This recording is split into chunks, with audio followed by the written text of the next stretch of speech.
In today's show, we're looking back at Sunday's action in the NBA. Michael Bolton. Thanks, Josh. It's Michael Bolton here, and it's time for another episode of the Locked On Fantasy Basketball Podcast. Let's get to it. Let's get to it, indeed. You are Locked On Fantasy Basketball, your daily fantasy basketball podcast, part of the Locked On Podcast Network.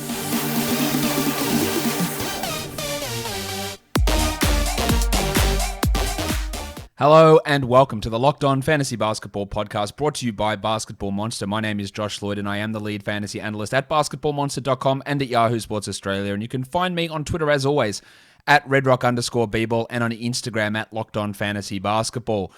We are looking at the games from Sunday. Just a quick note though, LaMarcus Aldridge has signed with Brooklyn. No, he's not a 10 or 12 team league guy, probably not a 14 team league guy. Yes, this probably does impact Nick Claxton. I'd like to see how they do it. There's some thoughts that the Nets won't impact him and they'll just kick DeAndre Jordan out of the rotation, so maybe hold Claxton for a game or two, but it's not looking great. And yes, Andre Drummond has signed with the Lakers. I don't know what the hell Drummond's role is going to be in the playoffs, but with Anthony Davis out at the moment, he's going to get some playing time, but there's still two other centers there, Harrell and Gasol.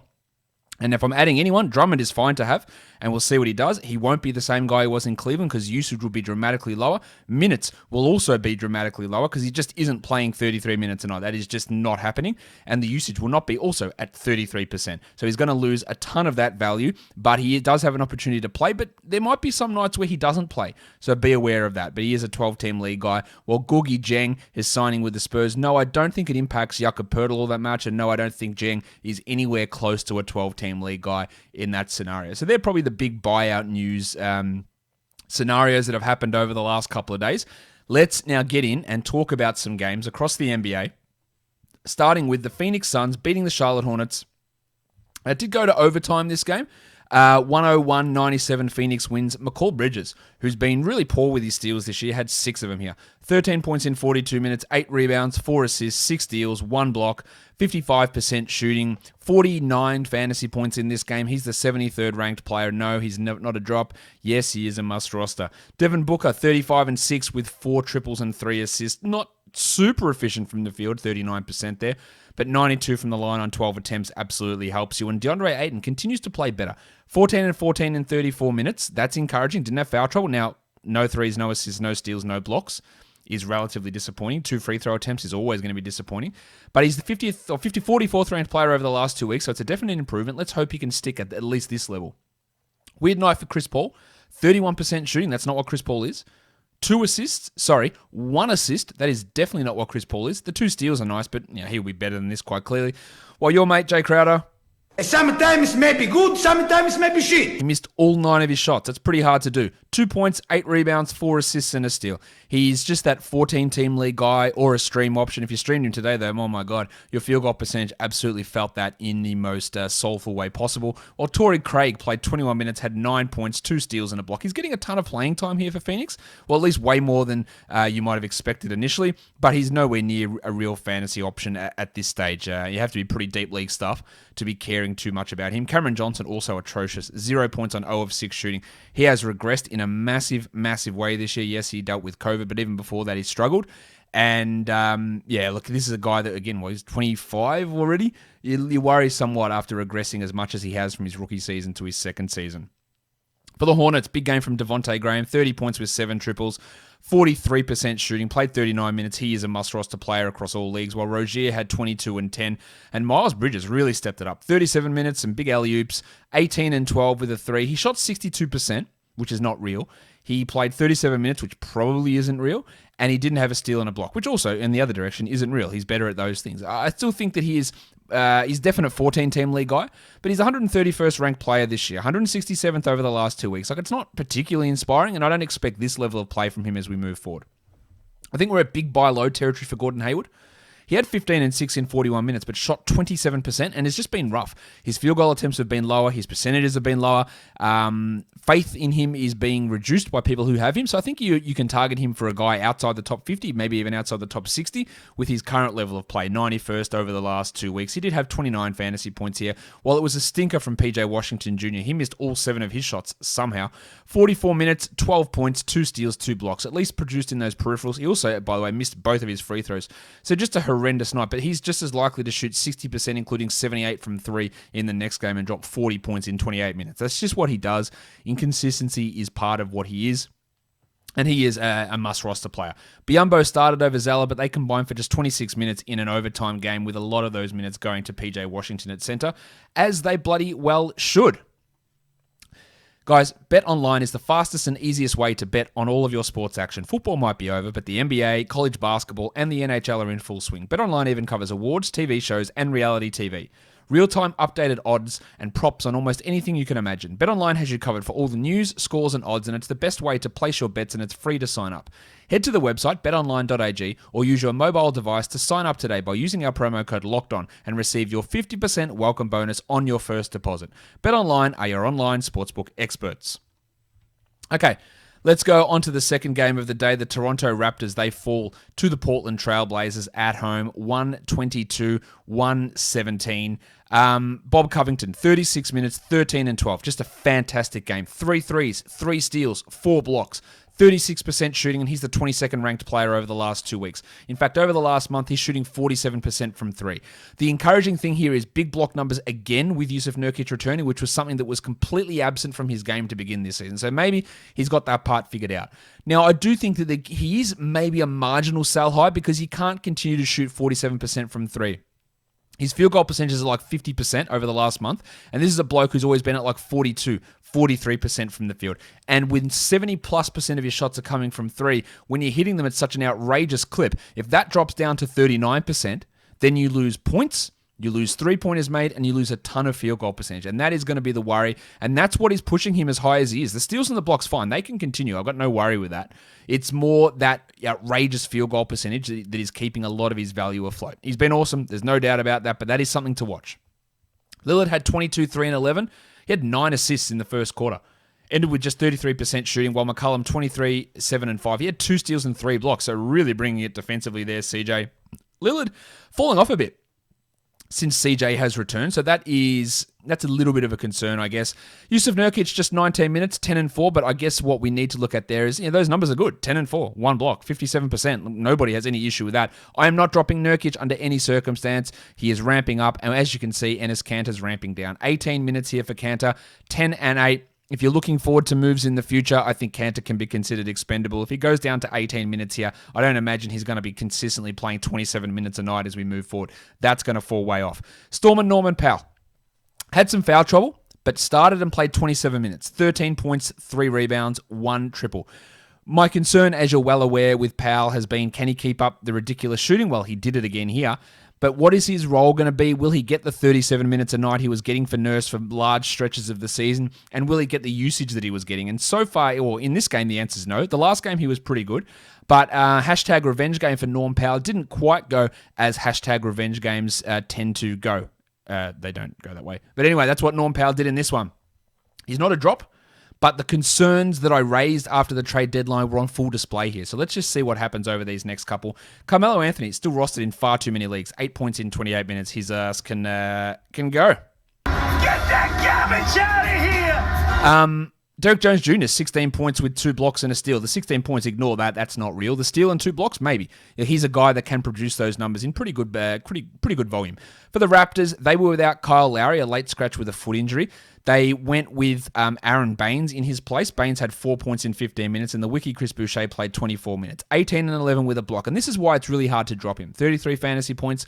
We know the concerns with Nurse. I've talked about him a million times. It's going to be up and down, but he'll have these. That's a massive game. That's obviously a must-roster game. He's the 72nd ranked player this season in just 23 minutes a night. He's 138th over the last 2 weeks in 22 minutes a night. I think he still has value to hold. Van Vliet had 20 and 5 with 8 assists, while Siakam had 26 and 8. And the Jedi, OG Anunoby.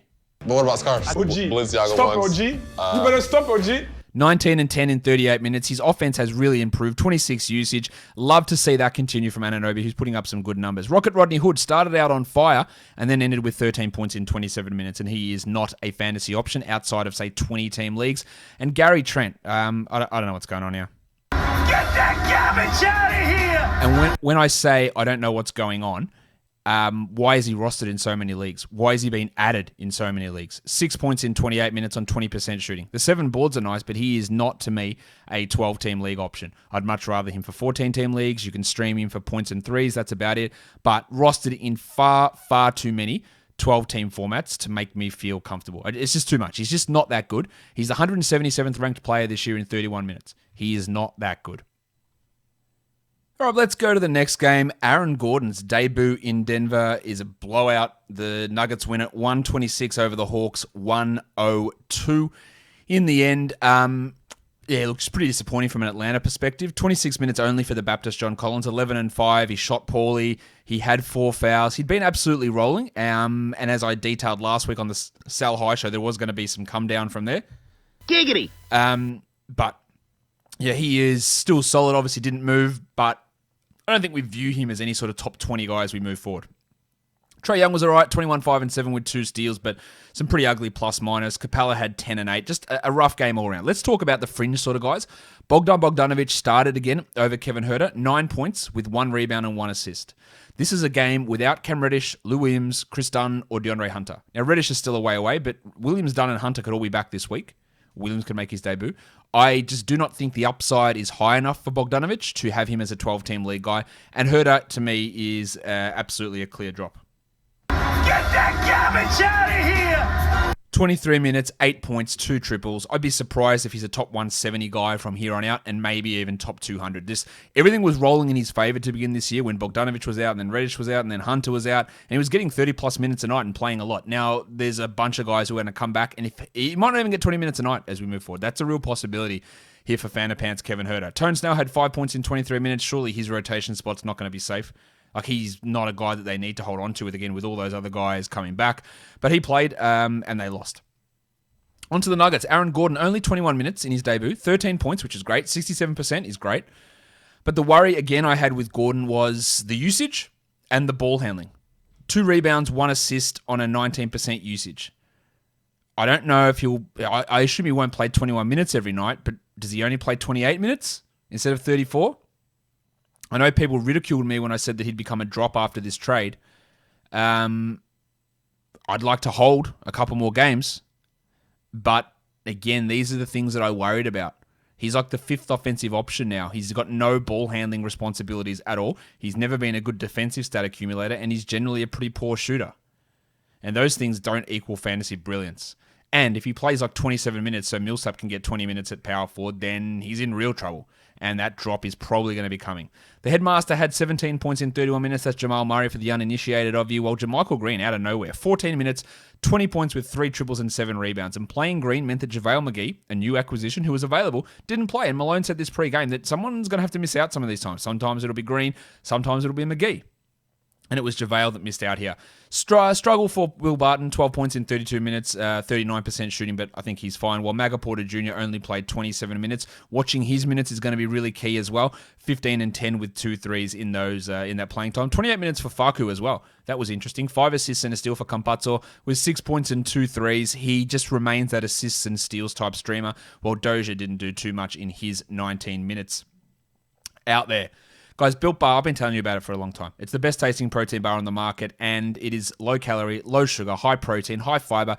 It's an amazing tasting protein bar with 100% chocolate on all bars. We in this house are addicted to it now, and now is the time to find out which Built Bar is the best. It is Built Bar madness. So head across to the website, builtbar.com/pages/bracket, and you can go place your vote for your favorite flavor of Built Bar, or go to their Twitter account at bar_built to cast your vote there too. Remember to use the promo code LOCKED15 to get 15% off your next order. That is LOCKED15 to get 15% off your next order at builtbar.com, and check back to see who won today's matchup and who will become the best tasting protein bar. If you're looking for a part for your car, why would you bother going into your local chain store? It's garbage. You don't want to do that. They're not going to have the part there. The bloke at the counter is going to have to order in. Yeah, mate, 3-4 weeks. You never know. Oh, mate, yeah, the stock's pretty tough getting the parts in. And then he's going to charge you more for that hassle? Why do it? Well, just do it at home. RockAuto.com, a family business serving auto parts customers online for 20 years. Go to rockauto.com to shop for auto and body parts for hundreds of manufacturers. They have engine control modules, brake parts, tail lamps, motor oil, even new carpet. And whether it's your classic or daily driver, get everything you need in a few easy clicks. And best of all, the prices at rockauto.com are always reliably low. And the same for professionals and for do-it-yourselfers. Why would you spend up to twice as much for the same parts? Go to rockauto.com right now and see all the parts available for your car or truck. Write Locked On in their How Did You Hear About Us box so that they know that we sent you. Amazing selection, reliably low prices, all the parts your car will ever need, rockauto.com. All right, so let's move on to the last game of the night. Absolute barn burner here. The Lakers win it 96-93 over the Orlando Magic. Obviously, a lot of consternation with the Magic rotation. They had all their traded players in, but they decided to start Kem Birch at center. He played 26 minutes. He had 2 points, and he was a -7. 5 rebounds and 3 assists. A lot of people were looking to add Kem Birch after that big performance over the weekend. I was not as keen on that, and I remain not that keen on it. I don't think he should be a 12-team league guy. And then, of course, the backup center was Mo Bamba. It wasn't Wendell Carter. Now, Bamba came in, played 17 minutes, and we highlighted this the other day on that per-minute monster show that he is one of the best out there. 11-7 with 3 blocks. That is a great fantasy line. He was a -2. As well, and only played the 17 minutes or whatever it was, and that's good production. So there is streaming ability there for for Mo Bamba, and of course everyone who now I thought Wendell Carter Jr. would come in. He's the piece that they got back from the Bulls, and he would be their starting center. Now Steve Clifford said before the game, we want to be careful with the new guys, and we wanted to see work them in at different times and not have too many of them out on the court at the same time, and ease things in. He definitely eased things in with Wendell Carter being the third string center, so everyone's panicking. 7 minutes into the game. Oh my God, he's not playing. Is he not allowed to play? Should we get rid of him? What do we do? And I think you just need a little bit of patience. Now, in the end, he played 20 minutes, Wendell Carter Jr. That's more than Bamba. It's 6 fewer minutes than Birch, which is not ideal, of course. But he was a -1, the best plus-minus of all 3 of those centers. And most importantly, he closed the game. He was in the closing lineup. Wendell Carter had 8 points, 8 rebounds. I think he had a block, but it hasn't registered on this either. Don't know why that hasn't registered, but I'm pretty sure he had a block. Shot 67% from the field. Only took 3 shots. It might be a complete mess, this scenario. But I think that he was worth the grab, and him closing in his first game, I think is pretty important. Look, he might play 24 minutes next game. He might not get to 30 minutes at all. I would hold for the next 2 games and see exactly what happens with this rotation and what Clifford decides to do. They shouldn't be playing Birch at all. Bamba and Carter, there you go, 28 minutes and 20 minutes. That's what the rotation should be. That's what they should be doing. They won't because Clifford is extraordinarily stubborn, and Birch will probably continue to start for the next week. But that idea of Carter closing, and he closed with Otto Porter Jr., very, very important to note as well. I think is something that makes us want to keep watching. Now, Porter only played 25 minutes, and he wasn't very good. 5-4 with a 3 and 29% shooting. But closing the game again in his first game, I think that he's going to start to push and get minutes ahead of guys like James Ennis, who played 27 here. Michael Carter-Williams played only 13 minutes before hurting his knee. He was a putrid 0 of 6 from the field. That's pretty rough. So Chase and Randall had to step up, played 26 minutes. Dwayne Bacon got hot. 26 points, 8 rebounds, but it's the 8 rebounds are the real surprise there from Bacon because he will get hot at times and he will chuck up plenty of shots, but I don't think we can really trust that. I think what we look at there is those 19 shots are the 19 shots that Terrence Ross will take when he returns. Let's talk Chuma Okeke, who started out on fire. Played 30 minutes, had 14 points, I think, almost in the first half, and then ended with 14 points. Didn't score at all in the fourth quarter. Had 3 threes. The usage was nice, but again, just didn't touch it or didn't shoot it towards the end and had 1 block. The worry I had with Okeke's recent form was, can he maintain this level of shooting? And it did drop off here. And 14, 6, and 3 is solid. Like, it's just really solid. 3 threes and a block. And I think this is realistic. He's a 12-team league guy, but there are going to be ups and downs, but the minutes are solid. I thought RJ Hampton looked pretty good as well. 10 points in 17 minutes. They said they wouldn't play him as a point guard initially, but with the injury to Michael Carter-Williams, he was forced into that role. He's more of just a name to watch. He's an add in deeper leagues. Only the 17 minutes here. Again, they need to work these guys into the system a little bit more. It might take a week or 2, and I don't think holding Hampton during that time is worth it. Holding Porter and Carter for a couple more is interesting because, again, they close the game. And to me, that's really indicative, and we'll see what that means for the next one. I could be very wrong on that. And Carter might be a third-string center and play 17 minutes. But he did play next to Birch in this game too. So that gives him some extra boost there to some of his playing time. So not ideal, to start off for sure, but some positive signs. If you want to drop, I completely understand it. There were people who wanted to drop halfway through the first quarter when he didn't come in or he didn't start the game, Wendell Carter Jr. And I think that's being a little bit pessimistic because, again, you come out, he had the best plus-minus, he closed the game, he had 8 and 8 in 20 minutes. Like, that's not horrendous. It's not great, but it's not horrendous. I'd like to give it a little bit. I'd like to give it a game at least there. For the Lakers, well, they've got no, Davis or LeBron, Andre Drummond's not ready yet. So, look, they struggled to get over the line here. Schroeder had 24, 5, and 6 with 2 steals. The future MVP, Kyle Kuzma, had 21 and 11. He was 5 of 15 from 3. That's a lot of threes, Kyle. And Montrezl Harrell had 18 and 11 with 2 steals and 2 blocks in 28 minutes. Watching the Lakers, their center rotation minutes is going to be interesting. Gasol played only 20 minutes. He was a minus 11. Not that good in this game. Not good at all. 7, 2, and 3. Harrell, 18, 11 with 2 steals and 2 blocks. Can any of them play together? Probably not. So what does this mean? Who is out? Gasol out? Harrell play 20 minutes a night? What does Drummond play? 20 minutes? 24? 28? There's so many questions. And then that's accounting for 0 minutes of Anthony Davis at center when he comes back. I really don't know how it's all going to work. Could Harrell become a drop? Well, he's the 110th ranked player so far this season in 25 minutes. He's playing better now, but maybe. I wouldn't be dropping him, but maybe he does. There's just a lot of question marks there. Kawhi Pope had 4 points in 30 minutes, while Wes Matthews 3 points in 16 minutes, but he did twist his ankle right at the very end. That's one to watch if any of you care about Wes Matthews' fantasy talents. I think we can drop Taylor Horton-Tucker. His minutes have been all over the shop. 4 points in 18 here, and I think Drummond arriving means Kuzma plays a little bit more down at the 4. Down at the 3, because Markieff won't play in his center minutes, and Horton-Tucker's value, unfortunately, for as much as we are impressed by him, I don't think it's really going to come good for us here. Let's go on to the top adds and drops over the last 24 hours. Akiki's up 32%. Yep, totally makes sense. Ken Birch up 27. I reckon that'll be on the drop side tomorrow. I just don't see the point for him in 12s. Malik Monk up 17%, sure, no worries. Nerlens Noel 15%, that should be pushing up way higher than that. And Dan Gafford up 12%. I'd much rather have Gafford than Ken Birch just to see where that goes in Washington, even though I am definitely going to be disappointed by Scott Brooks. No question about it. I am ready to get hurt again. In terms of the drops, Al Horford down 33%. I'm sure you're all well aware that Al Horford is out for the rest of this season, so you can drop him. Mitchie Robinson down 14% with a broken foot. I reckon his season might be done. Nick Claxton down 10%. The Aldridge arrival is a concern. I'd like to see one game to see what they do. But if you are in a desperate spot and you need games and you need to make acquisitions, then by all means, down 10% for Delon Wright, absolutely fine. And then down 8% for DeAnthony Melton. Taylor Jenkins just hates him, won't play him, even though, again, he is their second best guard behind Ja Morant. It just isn't happening there. Let's look at the top 10 players rostered in under 50% of leagues. Bumber at number 1. We talked about him just now. Derek Jones is a nice defensive streamer. JaMychal Green, I wouldn't bank too much on that at all. Rocket Rodney Hood, sure, this is just a low slate game, and Hood is just a very, very deep league guy.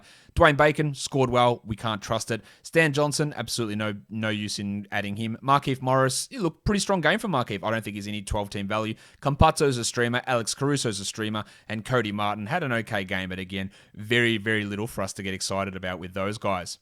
Let's talk some DFS now for Monday's action across the league.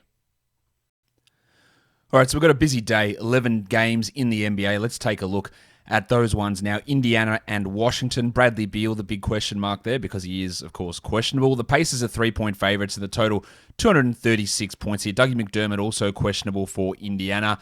If he is out, that's interesting because their power forward stocks behind Sabonis are pretty low. Maybe they have to get more Goga in there to play less minutes for Sabonis at center. Maybe Jakar Sampson steps up. Not that it's going to be big in terms of fantasy relevancy, but it just does impact their rotation somewhat. The Pelicans and the Celtics, the second game, the Celtics are 4-point favorites. The total 230.5 here. Lonzo Ball is questionable, as is Jackson Hayes for New Orleans. Of course, if Lonzo's out, Alexander Walker gets that bump. If Hayes is out, then Billy Hernan-Gomez steps in. While for Boston, no Tristan Thompson. Again, no Shemi Ojeleye. And Evan Fournier is questionable in this one. Kemba Walker returns after resting last game. Miami and the Knicks, no spread or total out. Julius Randle and Kendrick Nunn are both out for Miami, while... Sorry, did I say Julius Randle? I meant Victor Oladipo and Kendrick Nunn are out for Miami. Julius Randle is questionable, as is Reggie Bullock for the Knicks. And then we've got the Timberwolves and the Nets. LaMarcus Aldridge, I don't think will play. He just signed for the Nets today. I don't expect him to be out there ready to go. Of course, still no Kevin Durant also. And then the Mavericks and the Thunder. Both Kristaps Porzingis and Luka Doncic are both probable, not on the injury report, so they should be ready to go. While for the Thunder, Tony Bradley looks like he'll make his season debut. No Lou Dort, season debut for the Thunder. No Lou Dort, no Darius Baisley, no Shai Gilgeous-Alexander, of course. Toronto and Detroit, the Raptors are 4.5-point favorites and the total is 219. Kyle Lowry missed on Sunday. He will apparently travel with the team to Detroit, but no word on whether he will play or not. DeAndre Bembry, questionable as well. While for Detroit, Jeremy Grant has been upgraded to probable, while Scooter Magruder is doubtful and Dennis Smith Jr. is out. Memphis and Houston, no Jaren Jackson, of course, for Memphis. While for Houston, Daniel House looks like he'll be returning. He isn't on the injury report, while Christian Wood and Avery Bradley are both questionable. The Kings and the Spurs. The Spurs are 2.5-point favorites here. The total is 228. The Spurs, they just signed Gorgie Dieng. No indication whether he'll be available. Devin Vassell is probable, while Lonnie Walker is out. While Hassan Whiteside is once again, not only is he...